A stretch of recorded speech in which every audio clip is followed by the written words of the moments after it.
Hello hello, ഞാൻ എന്താ ഈ കഴിക്കുന്നതെന്നല്ലേ നിങ്ങൾ ഈ നോക്കുന്നേ? എൻ്റെ ദൈവമേ, വൈകുന്നേരമൊക്കെ ആയപ്പോഴേക്കും വിശന്ന് കൊട്ടല് കരിഞ്ഞ് ഇങ്ങനെ ഇരിക്കുമ്പോൾ ദേ അമ്മച്ചാണെങ്കിൽ സൂപ്പ് കൊണ്ട് തന്നേക്കുന്നു.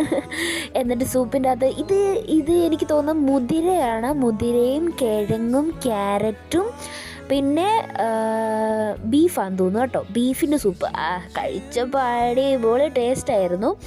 അപ്പോൾ ഷാരിമയാണെങ്കിൽ സ്പെയ്റ്റ്, അതായത് അവൾക്ക് ഡ്യൂട്ടി ഉണ്ടായതുകൊണ്ട് അവൾക്ക് ഉച്ച കഴിഞ്ഞാണ് ഡ്യൂട്ടി. അപ്പോൾ അവൾ പോയി. ഞാൻ രാവിലത്തെ ഡ്യൂട്ടിയൊക്കെ കഴിഞ്ഞിട്ട് ഇരുന്നപ്പോഴായിരുന്നു അമ്മച്ചി എനിക്കിത് തന്നത്. എൻ്റെ പൊന്നെ, അവൾക്കുള്ളത് മാറ്റി വെച്ചിട്ട് ഞാനങ്ങ് കഴിക്കാൻ തുടങ്ങിയില്ലേ. നല്ല ടേസ്റ്റ് ഉണ്ടായിരുന്നു, നല്ല രസമുണ്ടായിരുന്നു കഴിക്കാൻ. വെറുതെ പറയുന്നില്ല. അമ്മച്ചി എന്നിട്ട് എന്നോട് പറഞ്ഞായിരുന്നു, നിനക്ക് എരിവ് വേണമെങ്കിൽ കുറച്ച് എരിവൊക്കെ ചേർത്ത് കഴിച്ചോളാം. ഞാൻ പറഞ്ഞു, അമ്മച്ചി എനിക്ക് എരിവൊന്നും വേണ്ട, ഇത് അടിപൊളിയാണെന്ന് പറഞ്ഞു. പിന്നെ അമ്മച്ചിനെ ഊറ്റല്ലേ നീ ജീവിക്കുന്നേ എന്ന് ചോദിക്കുന്നവരോട്, അതെ, അമ്മച്ചിനെ ഊറ്റി തന്നെയാണ്